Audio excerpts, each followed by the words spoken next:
Olá pessoal, tudo bem? Espero que vocês estejam bem. Essa aula de hoje é uma aula que compõe a base curricular do nono ano.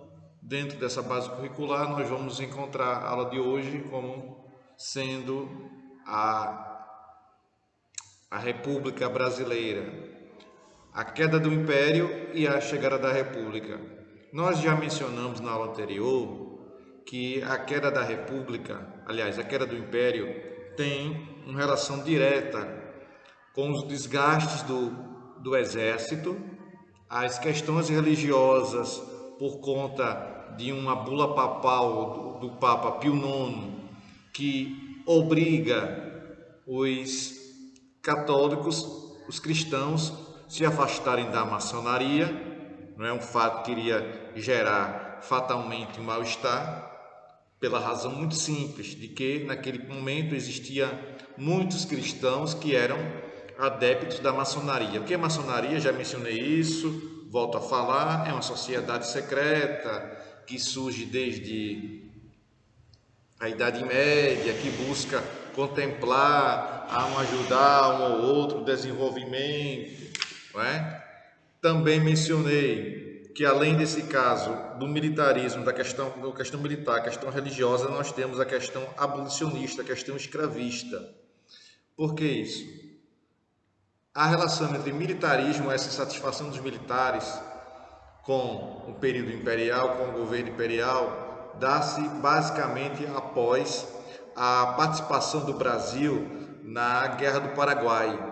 As insatisfações que os militares vão fazer com que surja no seio do âmbito militar por conta dos baixos salários, da estrutura do exército e de algumas situações, de algumas promoções que os militares exigiam, não é? De ser uma promoção um pouco mais rápida de uma patente para outra, não é? Na hierarquia militar, não é? Ele tem ali o sargento, o cabo, o soldado, o capitão, enfim. E ligado a esse militarismo está também atrelado a questão da abolição, a questão da escravidão. Por quê? Na mesma guerra do Paraguai, o contingente brasileiro de número, número de brasileiros que compunham naquele momento ali, metade do século XIX, o exército brasileiro era um contingente muito pequeno e era necessário aumentar esse contingente. E o exército brasileiro fez a convocação para que os negros aderissem, ingressassem no exército. E com essa ingressão do exército ficou, né, como já mencionei, a promessa, não é, de pagar uma indenização para aqueles que retornassem sobretudo a alforria, o desejo de liberdade, alforriar os escravos. Alforria significa liberdade para os escravos, tá bom? Como isso não aconteceu, nós temos um clima então muito ruim para o Império. O Império veio, não é, segundo alguns historiadores, veio se degradando, se diluindo, se desfazendo, como um grande castelo de areia, por exemplo. Não é? Bateu aquele vento mais forte, bateu a água, bateu e o castelo cai na beira da praia, na beira da praia cai e ali deixa de existir o castelo, guardando as devidas proporções, e é assim que aconteceu com o nosso império, não é? O nosso império. Pois bem, vamos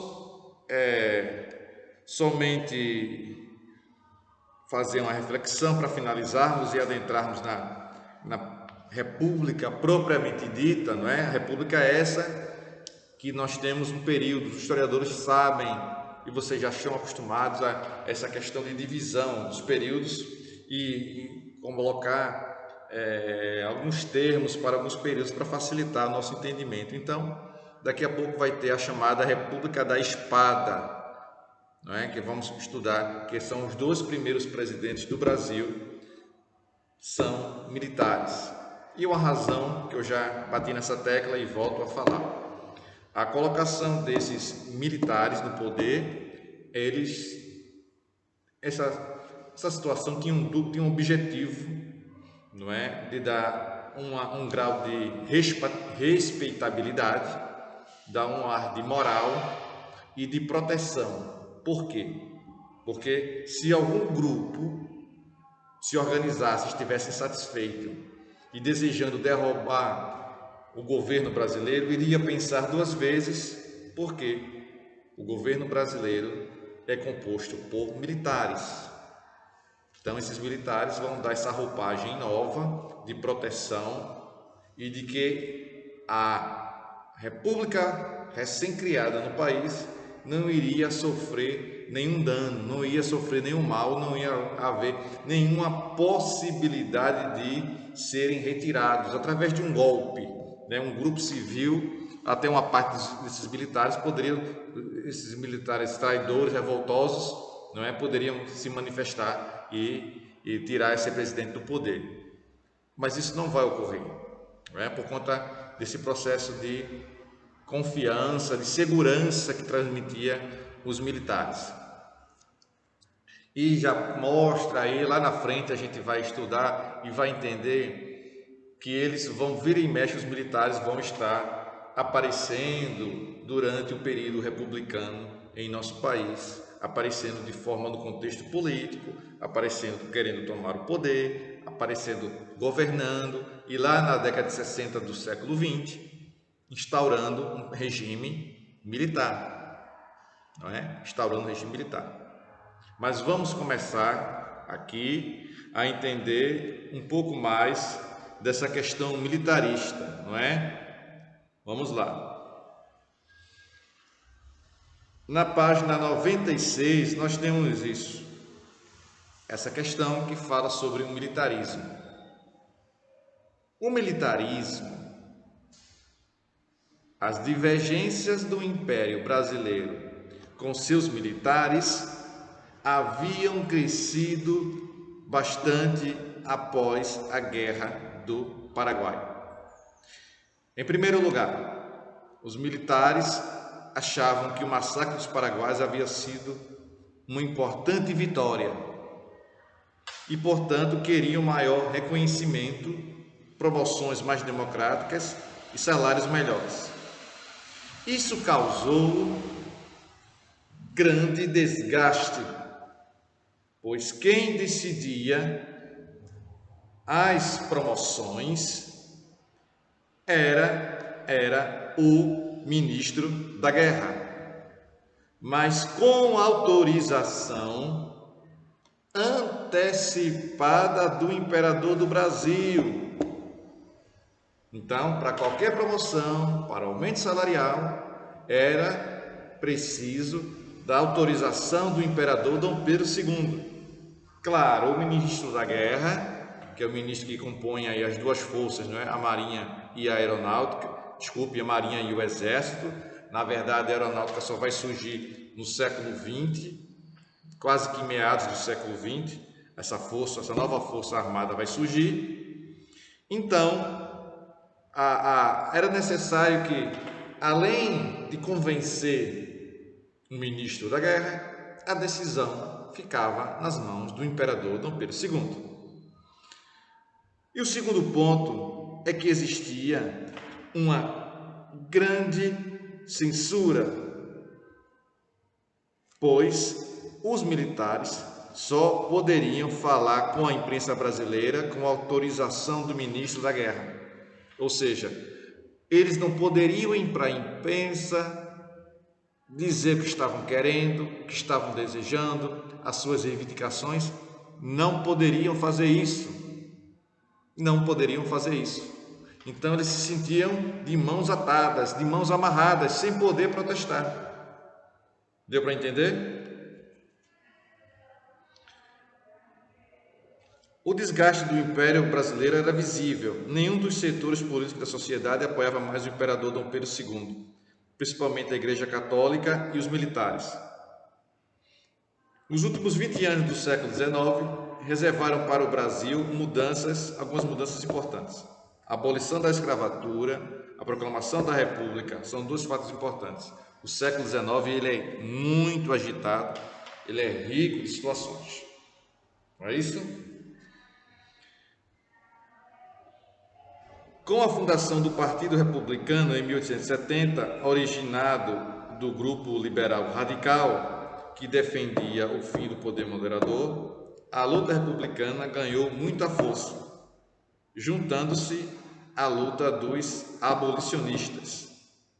A união desses movimentos acabou sendo o maior fator para o desgaste do governo imperial, mas apenas os pensadores intelectuais não eram suficientes para derrubar o governo de Dom Pedro II. Aos poucos, a aproximação com os militares aconteceu, visto que achavam que deviam ser mais prestigiados em função da vitória na Guerra do Paraguai. Em 1887, o Marechal Deodoro da Fonseca criou o Clube Militar, com o objetivo de intensificar as reuniões para o planejamento da proclamação da República. Em 1889, o governo brasileiro iria retomar a Guarda Nacional como forma de tentar acabar, mas foi tarde. Foi muito tarde. A tentativa de retomar essa Guarda Nacional que foi criada lá no período, no período regencial por Padre Antônio Feijó. Então ele queria retomar essa Guarda Nacional de Dom Pedro II, de forma de tentar acabar com o movimento republicano. Deodoro antecipou-se ao Império e proclamou a República em 15 de novembro, ação confirmada na Câmara dos Vereadores do Rio de Janeiro, com o discurso do abolicionista José do Patrocínio. Temos aqui na página 97, uma questão que diz assim: o que foi praticando conhecimento? Uma situação bem conhecida por vocês do nosso livro. O que foi a proclamação da República do Brasil? Foi um movimento político composto por civis e principalmente militares, que culminou com a derrubada do sistema monárquico e a consequente proclamação da República em 15 de novembro de 1889. Ponto. Estabeleceu um governo nos moldes republicanos, mas com militares no poder, dando início ao período conhecido como República Velha. República Velha. Vamos passar agora para a página 98 e lá vamos começar o nosso estudo focando a República da Espada, que é o início desse movimento no país, desse movimento político, dessa forma de governar no país. Página 98. O que é que tem aqui na página 98? A derrubada, de Dom Pedro II do poder não caracterizou apenas uma transição de governo. Não. Na verdade, foi uma mudança estrutural baseada na ideia de que o regime político deveria ser mais aberto nas decisões políticas e econômicas. Mas na prática acabou sendo diferente. Esse regime foi a República, proclamada no Brasil a partir de um golpe de Estado liderado pelo Marechal Deodoro da Fonseca. Foi um golpe de Estado? Sim. Obedeceu às questões democráticas do nosso país, à Constituição? Não obedeceu. foi um regime que pôs fim ao império, mas não houve respeito à Constituição. Foi um golpe que foi dado ali, não é? Sem a participação popular. Foi um golpe bem orquestrado? Sim, mas não houve respeito à democracia do país, à Constituição, não houve. A Constituição foi rasgada, modo de falar, entre aspas, não é? Depois vai vir uma outra Constituição com características republicanas em 1891. No início é um governo provisório, um governo de transição. O Marechal é colocado lá no poder. Eu já até mencionei sobre isso, já falei isso. Um Marechal que era amigo de Dom Pedro. Tinha-se a impressão de que ele seria realmente um simpatizante do sistema imperial. Não é? Vejamos então aí. Embora mais aberta politicamente do que o Império, a República foi organizada por pensadores intelectuais ligados às classes mais ricas, tanto urbanas quanto rurais, e, portanto, interessados em manter suas vantagens e regalias. Regalias aí significa o quê? Privilégios, interessadas em manter seus privilégios. Mudanças que atendessem diretamente ao povo só interessavam se trouxessem lucros e benefícios às elites. Então, percebe-se aí que a proclamação da República não foi um movimento popular, havendo inclusive duas correntes, a corrente radical e a corrente mais moderada, não é? Então, surgem dois nomes aí, Quintino Bocaiúva e Benjamin Constant, que são um dos idealizadores do movimento republicano. E logo em seguida eles vão ganhar pastas no ministério, vão ser ministros do governo republicano de Deodoro da Fonseca. Não é isso? Página 99 agora. Aqui na página 99 nós temos um link que trata especificamente desses dois homens importantes para a introdução, a colocação, a implantação, melhor dizendo, a implantação do regime republicano em nosso país.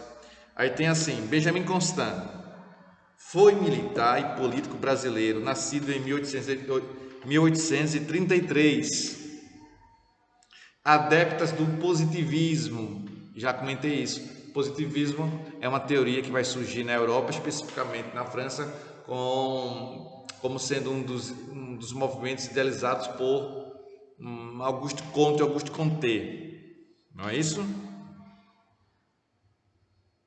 Adepto das ideias positivistas, teve grande atuação no processo que levou à proclamação da República no Brasil. Foi idealizador da expressão ordem e progresso, que é um lema que está na nossa bandeira, ordem e progresso. O outro trata-se de Quintino Bocaiúva, foi um jornalista e político brasileiro em 1836 no Rio de Janeiro, nasceu no Rio de Janeiro. Ficou conhecido por atuação destacada no processo que desencadeou na proclamação da República no Brasil. 99. Após a proclamação da República, o presidente escolhido para um governo provisório foi justamente o líder desse movimento, o Marechal Deodoro da Fonseca, trazendo como seu vice o também Marechal Floriano Peixoto. Esse governo teve duração apenas de 2 anos e tinha o objetivo de elaborar uma nova Constituição e convocar as primeiras eleições com voto direto no Brasil. Para isso, precisou mudar toda a estrutura imperial que havia no Brasil, no país, porque não bastaria derrubar o imperador, se as estruturas existentes também não fossem modificadas.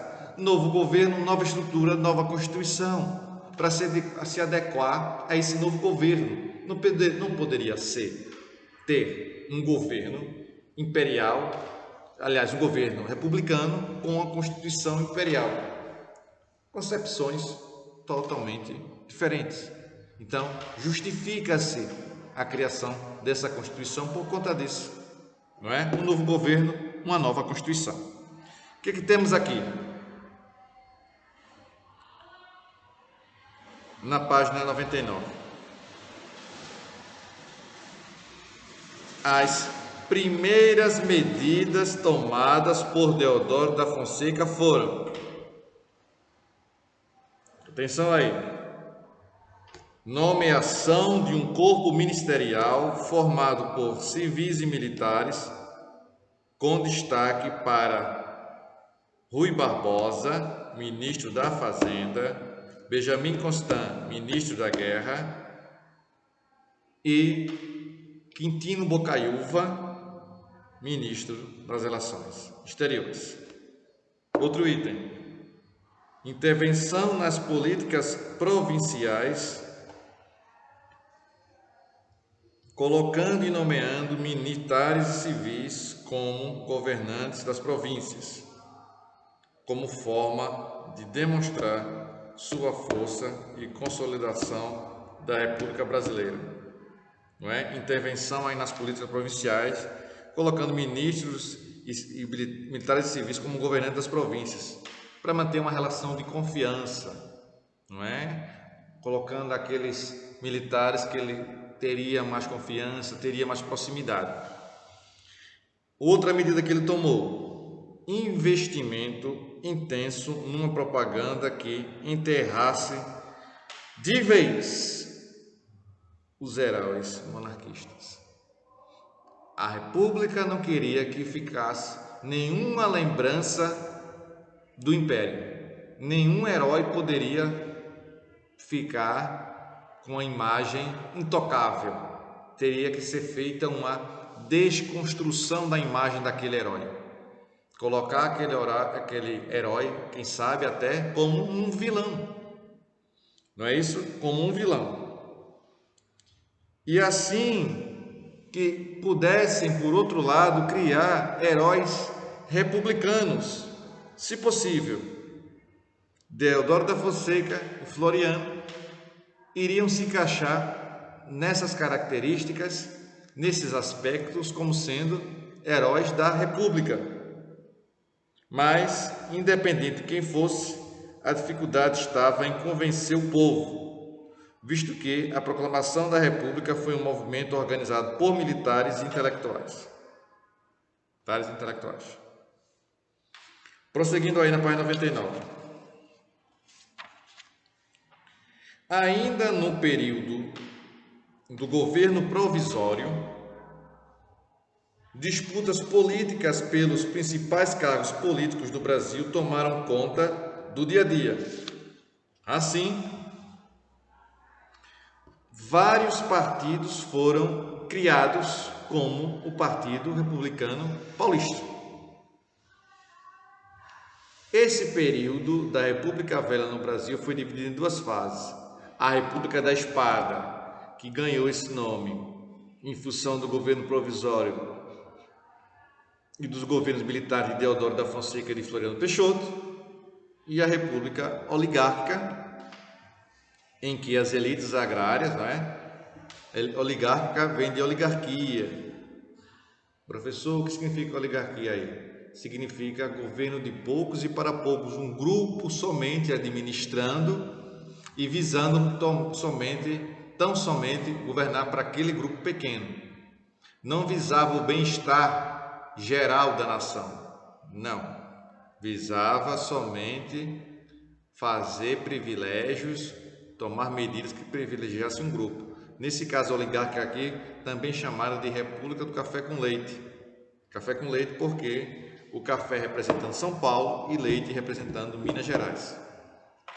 As duas forças econômicas do Brasil conseguem refletir essa força econômica também na área política.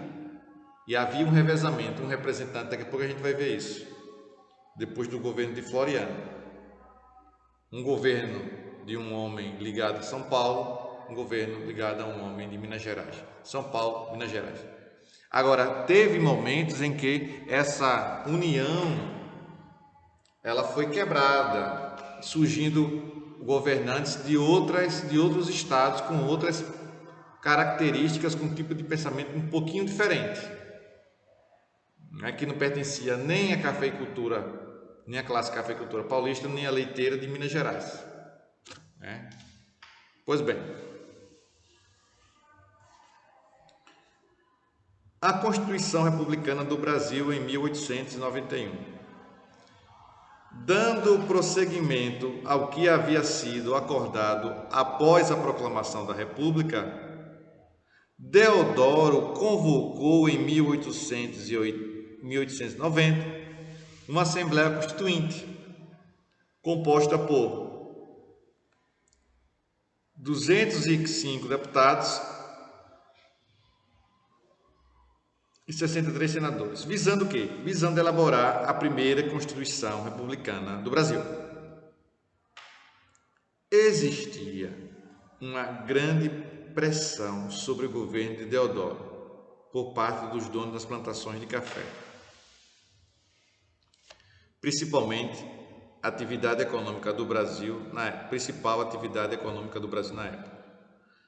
No centro da discussão estava a questão de o sistema ser federalista ou presidencialista. Os principais pontos da Constituição brasileira promulgada, em 24 de fevereiro de 1891 foram: haveria uma divisão entre 3 poderes. Quais seriam os poderes? Muito bem, o poder executivo, que executa as leis, exercido pelo presidente, o poder legislativo, deputados e senadores, e o poder judiciário. Esses 3 poderes. E como hoje ainda está estabelecido no Brasil esses 3 poderes, conduzindo e respeitando as decisões tomadas no coletivo. Legislativo, que teria a função de elaborar leis para o país, atuando diretamente no Congresso, na Câmara e no Senado. E judiciário, que cuidaria das decisões jurídicas em relação a crimes, questões trabalhistas, agrárias, entre outros. O presidente seria escolhido pelo voto direto, aberto e facultativo. O que é facultativo? Nesse caso aí, você não é obrigado a votar. Não é obrigado, Hoje no Brasil, a partir dos 18 anos, você é obrigado a votar, sim. Até os 16 não é obrigado, é opcional, mas aos 18 sim. O presidente seria escolhido pelo voto direto, aberto e facultativo. Só poderiam votar homens alfabetizados, maiores de 21, estavam excluídos ali pobres, mulheres e soldados. A Constituição que não dá um processo de igualdade, não. Equidade, não. Igualdade, todos são iguais, não. Aí você vê que o pobre não vota, mulheres não votam e soldados também. Soldados também. E outro item seria constituído um sistema federativo em que cada província teria autonomia de criar as suas próprias estruturas, desde que não ferissem a Constituição brasileira. Em outras palavras, cada província teria certa liberdade para se organizar, desde que não se confrontasse com a Federação brasileira. Pois é, pessoal, eu termino com essas características da Constituição de 1891 e na próxima aula vamos prosseguir, vamos ver o que aconteceu durante o governo de Deodoro da Fonseca, que vai ser um pouquinho agitado, a gente vai comprovar isso, tá bom? Tchau para vocês, forte abraço, tchau!